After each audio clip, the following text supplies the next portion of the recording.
తాకట్లో ఉన్న మీ బంగారాన్ని విడిపించి ఆ రోజు ఆన్లైన్ ధరకే మేము కొంటాం. Sharma gold company. నమస్తే, వెల్కమ్ టు ఐ డ్రీమ్. నేను మీ మాధురి. కోల్కతా ఘటన గురించి అందరికీ తెలిసిందే. దేశవ్యాప్తంగా దీనిపైన ఎన్నో చర్చోపచర్చలు జరుగుతున్నాయి. అయినప్పటికీ కూడా ఈ కేసు విషయంలో సత్వర న్యాయం అనేది జరగటం లేదు. నిందితుడు రోజుకొక మాట మారుస్తున్న తీరు కనిపిస్తుంది. ఎవిడెన్స్లు ఎంత పకడ్బందీగా ఉన్నా అసలు ఎందుకు ఈ కేసులో న్యాయం జరగటం లేదు? డీటెయిల్ గా చెప్పడానికి మనతో పాటు ఉన్నారు విజయ బంగారు గారు, motivational speaker and language trainer. తనని అడిగి డీటెయిల్ గా తెలుసుకుందాం. హలో అమ్మా. హలో అమ్మ, కోల్కతా ఇన్సిడెంట్ చూస్తున్నాం, దాదాపు నెల కావస్తుంది. సో ఇంత అవుతున్నప్పటికీ కూడాను అసలు ఈ కేసులో ముందుకు వెళ్ళట్లేదు. అసలు కేసులో ఏం జరిగి ఉండొచ్చు? దీని వెనకాతల ఎవరైనా పెద్దల హస్తం ఉందని కొంతమంది అంటున్నారు. నిజంగా ఉందంటారా? అంటే మీరు అన్నట్టుగానండి, అందరూ మనం అనుమానిస్తున్నట్టుగా కంపల్సరీగా ఇందులో అయితే పెద్ద బడాబాబుల హస్తాలు అయితే ఉన్నాయండి. లేకపోతే ఒక సామాన్యుడు, సో ఈజ్ ఓన్లీ లైక్ ఒక వాలంటీరు అంత ధైర్యం చేసి ఇలాంటి అఘాయిత్యానికి అయితే పాల్పడండి. అతనితో పాటు చాలామంది అతనికి సపోర్ట్ చేశారు. నువ్వు చేసే, మేము ఉన్నాం నీ వెనక అనే ధైర్యం చెప్పారు కాబట్టే వాడు అంత ధైర్యంగా అలాంటి అరాచకం చేశాడనమాట. సో అసలు దీనికి అంతటికి కారణం ఏంటంటే, ఈ అమ్మాయి ఒక డాక్టర్ మెడికో ఎవరు ఉందో ఆ అమ్మాయి వీళ్ళు చేసే అరాచకాలకు ఇలాంటివన్నీ జరగకూడదు, నేను ప్రెసిడెంట్కి నేను లెటర్ రాస్తాను అని చెప్పేసి అమ్మాయి ఎదురు తిరిగినందుకే ఇలాంటి అఘాయిత్యం చేశారనమాట. అంటే ఏం జరిగి ఉండొచ్చు హాస్పిటల్? అంటే హాస్పిటల్లో కొంత అంటే ఈ కాలేజ్ కి అండ్ కాలేజ్ కమ్ హాస్పిటల్ కదా, ఆ హాస్పిటల్ కి సప్లై చేస్తున్న 2 కంపెనీలని కూడా అదుపులోకి తీసుకున్నామని చెప్పి నిన్నటి వరకు ఉన్న అప్డేట్. అవును. సో ఏం జరుగుండొచ్చు అంటే, ఇక్కడ ఉండే ప్రిన్సిపల్ ఎవరైతే సందీప్ ఘోష్ ఉన్నారో, అసలు అతన్ని ఒక మనిషి అని అనడానికి కూడా అతనికి అర్హత లేదు. అలాంటి అరాచకాలు చేస్తున్న మనిషి. సో అతని అరాచకాలకు ఎప్పుడు ఫుల్ స్టాప్ పడిందంటే, అతన్ని ఎప్పుడైతే ఇంకా ఇందులో నుంచి రిజైన్ చేయించారు అప్పటిదాకా అసలు అతను చెయ్యని అరాచకాలు అంటే డ్రగ్స్ అమ్మటము, సెక్స్ ర్యాకెట్ చేయడము, మనుషులు అంటే ఎవరైనా అనాథలు చనిపోతే వాళ్ళ ఆర్గన్స్ అమ్ముకోవడము, దాని తర్వాత ఈ యూజ్ చేసిన గ్లౌజెస్ మళ్ళీ రీసైక్లింగ్ చేసేసి వాడడము, తర్వాత ఈ సిరంజీస్ మళ్ళీ యూజ్ చేయడము, ఇలాంటివి రకరకాలు.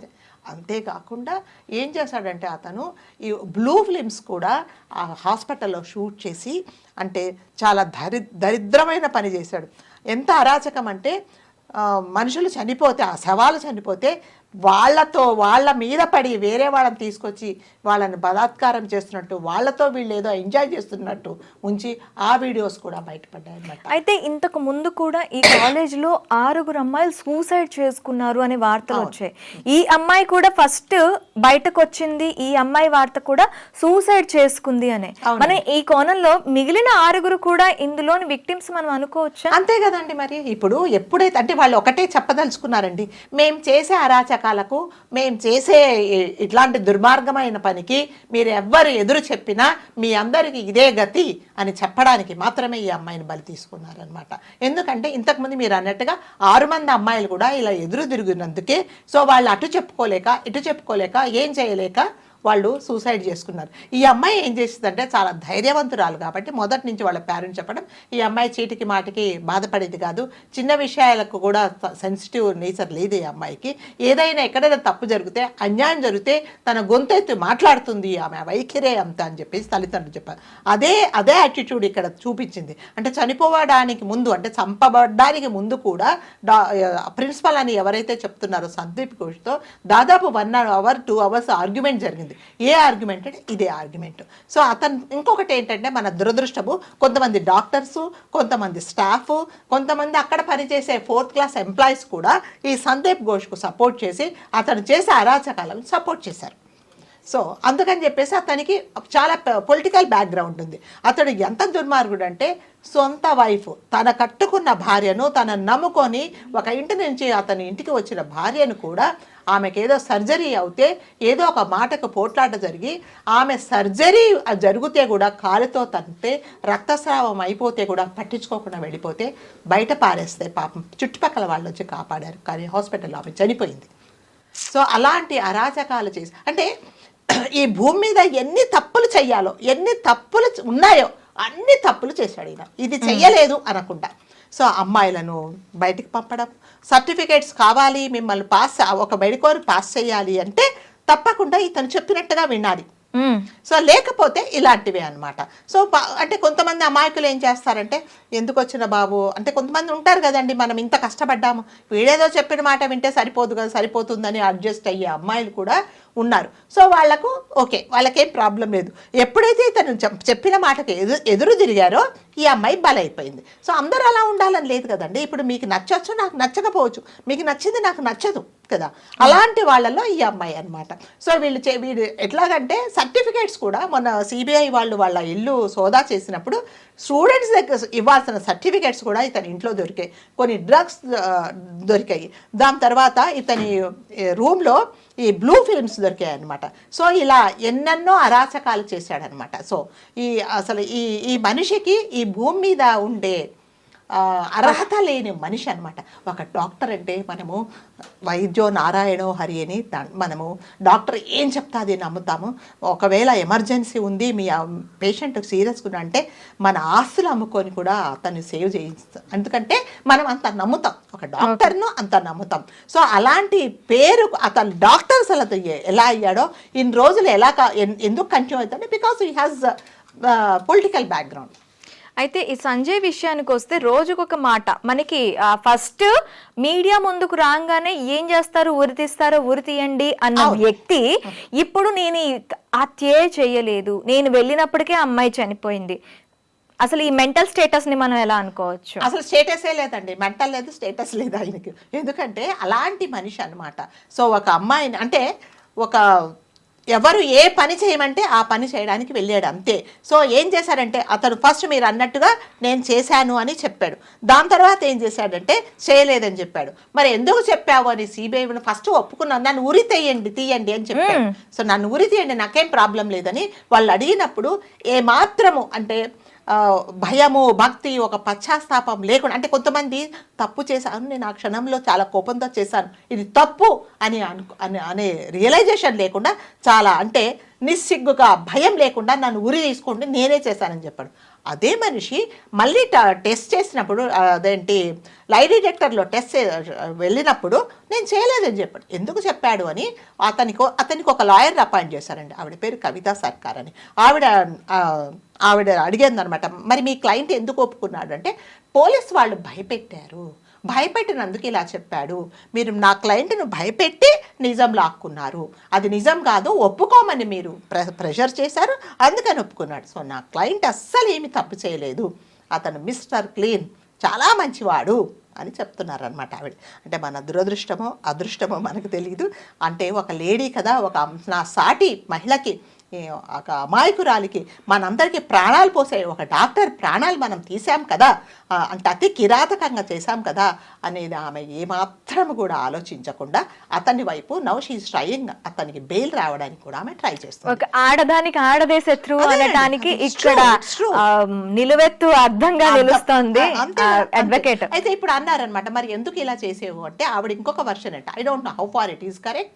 సో ఇప్పుడు ఏమంటున్నారంటే, ఎందుకు అలా చేశారు మీరు అంటే, అడ్వకేట్గా ఒక సాటి మహిళగా ఆ అమ్మాయి కళ్ళ ముందు నరకం చూపించారు. నరకము అంటే ఏంటి, ఈ అమ్మాయి లైఫే, ఈ అమ్మాయి ఆ రోజు అనుభవించిన బాధే అని అన్నప్పుడు మీరు ఎందుకు చేశారంటే, నేను ఎలాగైనా అతని దగ్గర నుంచి నిజం రాబట్టాలి అని నేను ఇలా అతన్ని సపోర్ట్ చేస్తున్నానని ఆవిడ చెప్పారు. అది మరి ఎంతవరకు కరెక్ట్ అనేది ఆమెకే తెలుస్తుంది అనమాట.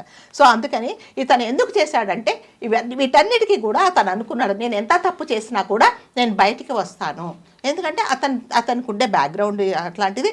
అతన్ని చెయ్యమని ప్రెషర్ చేసిన వాళ్ళు కూడా, ప్రొవోక్ చేసిన వాళ్ళు కూడా అంత చాలా పలుకుబడి ఉండేవాళ్ళు. సో 100% అంటే ఎవరు చెప్పినా చెప్పకపోయినా దీనికి కంపల్సరీగా ఈ వెస్ట్ బెంగాల్ సీఎం ఎవరైతే ఉన్నారో ఆవిడ 100% రెస్పాన్సిబుల్ అండి. లేకపోతే రెస్పాన్సిబుల్ అని మీరు అంటున్నారు, నేను దీనిపైన నిరసన వ్యక్తం చేస్తున్నాను అంటూ జరిగిన 10 రోజులకి తను కూడా ఫ్లక్ కార్డ్ పట్టుకొని రోడ్డు మీదకి వచ్చిన సిచ్యువేషన్ అంటే దొంగ అని అరిచాడట, అలా ఉంటది అనమాట. సో దొంగే, ఆమెనే దొంగ, దొంగలు పోతున్నారంటే నువ్వే కదా దొంగవు. సో ఇదంతా న్యాయం జరగాలి అంటే అదేంటి హోమ్ మినిస్టర్ మీరే, చీఫ్ మినిస్టర్ మీరే, మెడికల్ అండ్ హెల్త్ మినిస్టర్ మీరే కదా. Yes. అలాంటప్పుడు అన్ని రైట్స్, అన్ని powers, every power is in your hand. అలాంటప్పుడు నువ్వు వేరే వాళ్ళు ఎందుకు రావాలి? నిజంగా ఒకవేళ నిజంగానే నువ్వు ఆ అమ్మాయికి న్యాయం చేయదలుచుకుంటే నువ్వు ఆ రోజు జరిగిన రోజే అతను మీరు పట్టుకొని ఉండాల్సింది. అప్పుడు నిజంగా ఆమె వైపు మాట్లాడింటే, ఆమెకు సపోర్ట్ చేస్తుంటే ఇవాళ సిబిఐ వాళ్ళు రావాల్సిన అవసరమే లేదు. సో వీళ్ళకి ఇక్కడ న్యాయం జరగటం లేదు, వీళ్ళకి జరగదని చెప్పేసి కోర్టు వాళ్ళు సుమోటాగా తీసుకొని సిబిఐ వాళ్ళకి అప్పగించారు కదా. సో ఈమె చేసేది ఎలాగుందంటే, ఇప్పుడు సపోజ్ మీరు ఉంటారండి, మొత్తం ఈ బిల్డింగ్ కీస్ అన్ని మీ దగ్గరే ఉన్నాయి, మీరు రావాలి, మీరు ఓపెన్ చేయాలి. కానీ మీరేమంటున్నారంటే ఎవరన్నా వచ్చి ఓపెన్ చేయండి, నా దగ్గర కీస్ ఉన్నాయి కానీ మీరు ఓపెన్ చేయట్లా, మీరు ఇవ్వట్లా కీస్. అప్పుడు మేమేం చేయాలి? వచ్చి బిల్డింగ్ అన్న బద్దలు కొట్టో లోపలికి రాలి. ఇప్పుడు చేయాల్సింది ఆవిడది అదే పని. ఆవిడకి పనిష్మెంట్ ఇచ్చి నువ్వు అర్హత లేదు, నువ్వు ఒక సీఎంగా పనికిరావని పంపడమే. ఓకే, ఇప్పుడు సత్వర న్యాయం ఈ విషయం అనే కాదమ్మా, మహిళలు ప్రతి చోట ప్రతి 19 సెకండ్లకి ఇండియన్ కౌన్సిల్ ప్రకారం ప్రతి 19 నిమిషాలకి ఒక అమ్మాయి రేప్ కాబడుతుంది. అది 19 నిమిషాలు మీరు చాలా ఎక్కువ చెప్తారు. 19 సెకండ్లు, సారీ 19 సెకండ్లకి ఒక సెకండ్ కూడా జరిగినా మనం ఆశ్చర్యపోనక్కర్లేదు. అలాంటి దౌర్భాగ్య స్థితిలో మనం ఉన్నాం ఇప్పుడు. అయితే ఇలాంటి సిచ్యువేషన్స్ లో సత్వర న్యాయాలు జరగాలి అంటే చట్టాల్లో ఎటువంటి మార్పులు రావాలి అంటారు? ముందుగా ఇలాంటివి రాకుండా ఉండాలి అంటే పబ్లిక్ లో ఎలాంటి అవేర్నెస్ రావాలి? చట్టాలలో మార్పులు రావటం కాదండి. ఫస్ట్ ఆఫ్ ఆల్ పొలిటికల్ ఎవరైతే ఉన్నారో రాజకీయ నాయకులు ఎవ్వరు కూడా ఇట్లాంటి జరిగినప్పుడు ఎవ్వరు ఇన్వాల్వ్ అవ్వద్దండి. ఇన్వాల్వ్ కానప్పుడు చట్టం దాని పని అది చేసుకుంటూ పోతుంది. ఎవ్వరు ఇన్వాల్వ్ అవ్వద్దు. అంటే ఏదైనా చిన్న విషయం కానీ పెద్ద విషయం కానీ ఎందులో కూడా మాకు సంబంధం లేదు. ఎవరు తప్పు, మా ఇంట్లో వాళ్ళు ఈ తప్పు చేస్తే తప్పకుండా మీరు తీసుకెళ్ళి శిక్షించండి అన్నప్పుడు మాత్రమే ఇది అవుతుంది. కానీ ఏ చిన్నదైనా పర్వాలేదు, ఏదో చేసేసాడు అని ఏ చిన్న వాటికి కూడా సపోర్ట్ చేస్తారు పొలిటీషియన్. ఇవంతా ఇప్పుడు జరగడానికి కారణం ఏంటంటే ఇదే పొలిటికల్ సపోర్ట్ జరిగినందుకు మాత్రమే అతడు అంత ధైర్యంగా మాట్లాడుతున్నాడు. జైల్లో కేకలు వేయడము, సో నాకు బిర్యానీ పెట్టండి, నాకు ఎగ్ నూడిల్స్ పెట్టండి అంటే అదొక పనిష్మెంట్ ఏరియా అనుకోవటం లేదనమాట. ఏదో ట్రిప్కి వచ్చినప్పుడు నాకు కావాల్సింది పెట్టమని చెప్పి అంటే జైలు అని అనుకోవట్లేదు. అతను తప్పు చేశాను అని కూడా అనుకోవటం లేదు. తప్పు చేశాను, నాకు ఆ పరివర్తన, జైలుకి వెళ్తే పరివర్తన వస్తుంది, కొంత పరివర్తన వచ్చిన తర్వాత విడిచిపెట్టడం లాంటివి జరుగుతాయి. ఇక్కడ పరివర్తన కాదు, రాజభోగాలు అనుభవించడానికి నేను జైలుకి వచ్చాను అనే సుమోటోగా ఉన్నాడు తను. అదే ఇప్పుడు రాజభోగాలంటే ఒకలాంటి రాజభోగం కాదు. పైగా ఏమంటున్నారంటే అతన్ని బాగా చూసుకోండి, అతన్ని చూసుకోకపోగా మీరు సరిగ్గా అతన్ని ట్రీట్ చేయకపోతే, సరిగ్గా తినకపోతే, హెల్త్ పాడైపోతే, ఏదన్నా అతను హెల్త్ పాడైపోయి మాట్లాడలేకపోతే మనకు ఉండే ఎవిడెన్స్ అతని ఎవిడెన్స్ కూడా ఉండదని సిగ్గు లేకుండా చెప్తున్నారు. తెలిసిందా? అది సపోర్ట్ అంటే. సో వాళ్ళు ఏమంటారంటే డైరెక్ట్గా ఎలా మీకేం కావాలి, మీకేమైనా డౌటా, వెళ్ళి దీదితో మాట్లాడుకోండి అని చెప్తున్నారు. ఈవెన్ చిన్న 4th క్లాస్ అక్కడ ఉండే సెక్యూరిటీ గార్డ్ కూడా ఎందుకు ఇలా జరిగింది అంటే మాతో ఎందుకు మాట్లాడుతున్నారు, దీదీతో మాట్లాడుకోమని చెప్తున్నారు. అంటే కరెక్ట్గా డైరెక్ట్గా సీఎంకే ఎంత యాక్సెస్ ఉందో మనం అర్థం చేసుకోవచ్చు. వీటన్నిటి వెనక అవునన్నా కాదన్నా ఎవరు లేదు అన్నా తప్పకుండా ఈ పొలిటీషియన్స్ రాజకీయ హస్తం ఉందండి. లేకపోతే అంత ధైర్యంగా ఆఫ్టర్ ఆల్ ఒక 4th క్లాస్ ఎంప్లాయీ, దట్టు హాస్పిటల్కు సంబంధం లేని వ్యక్తి అలా చేశాడు అంటే కంపల్సరీగా ప్లస్ దాంతోపాటు ఈ ప్రిన్సిపల్ సందీప్ ఘోష్ అనే అతను సపోర్ట్ కూడా ఉందన్నమాట. లేకపోతే ఇలా జరగదండి. ఎప్పుడైనా కూడా ఇలాంటివి జరిగాయి అంటే మీకు కంపల్సరీగా పొలిటికల్ వాళ్ళ ప్రెషర్ ఉంటేనే, నీకెందుకు నువ్వు వెళ్ళు, నేను చేస్తానని చెప్పారు. సో అందుకని అతను ఏం చేశాడంటే నేనేం చేయలేదు, నన్ను ఫ్రేమ్ చేశారు అని లాస్ట్కు చెప్పేశాడనమాట. అంటే కళ్ళనీళ్ళతో. అంటే వాడు అనుకున్నాడు నన్ను ఇదేదో అనామకురాలు, ఏదో చంపేశాము, కొట్టేశాము, రేప్ చేసేసారు, ఇంకా దీన్ని పట్టించుకోరు ఎవరు, ఇదివరకు 7 మంది ఎట్లా సూసైడ్ చేసుకున్నారో అట్లాగే ఇది కూడా ఎవరికి వెలుగులోకి రాదు, ఎవరికి తెలీదు అనుకున్నారే తప్ప ఇది ఇంత దేశవ్యాప్తంగా ప్రతి ఒక్కరు మన ఇంట్లో ఎవరో అశుభం జరిగినట్టు ఆగస్టు 9th రోజున ఒక అశుభ దినం లాగా ప్రతి ఒక్కరు, ఒక బ్లాక్ డే లాగా ప్రతి ఒక్కరు బాధపడి నేను ఇంట్లో అంటే ఈ ప్రపంచంలో ఈ భూమి మీద ఉన్న ప్రతి ప్రాణి కూడా ఆ అమ్మాయికి సపోర్ట్ చేస్తుందని అతను ఎక్స్పెక్ట్ చేయాలి. అందుకనే ఇవాళ ఇంత అంతలా అఘాయిత్యానికి పాల్పడగలిగారు.